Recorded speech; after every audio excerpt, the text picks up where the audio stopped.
என் ஆண்டவராக இயேசு கிறிஸ்து எண்ணற்ற அற்புதங்களை செய்தார். குஷ்டரோகிகளை என் ஆண்டவராக இயேசு கிறிஸ்து தொட்டு சுகமாக்கினார். மரித்தவர்களை உயிரோடு கூட எழுப்பினார். இன்னைக்கு உங்க வாழ்க்கையில பலவிதமான பிரச்சனைகளோடு பலவிதமான போராட்டத்திலோடு நீங்கள் காணப்படுகிறீர்களா? யாரை கிட்ட சொல்ல முடியாத மன அழுத்தத்தில் இருக்கீங்களா? தீராத வியாதியில காணப்படுகிறீங்களா? உங்களை இதுல இருந்து யாராலும் உங்களை விடுவிக்க முடியாது.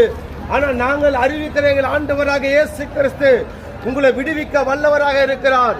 என் ஆண்டவராக இயேசு கிறிஸ்துவோட ரத்தம் சகல பாவங்களை நீக்கி நம்மை சுத்திகரிக்கும் என்று இந்த பரிசுத்த வேதாகமம் சொல்லுகிறது. ஒவ்வொரு மனிதனும் மனம் திரும்பி பரலோக ராஜ்யத்துக்கு வர வேண்டும் என்று வேதாகமத்தில் சொல்லப்பட்ட வார்த்தைகள் நிறைவேறி கொண்டிருக்கிறது. இன்னைக்கு மனித வாழ்க்கை இந்த உலகத்தோடு முடிந்து போவது அல்ல.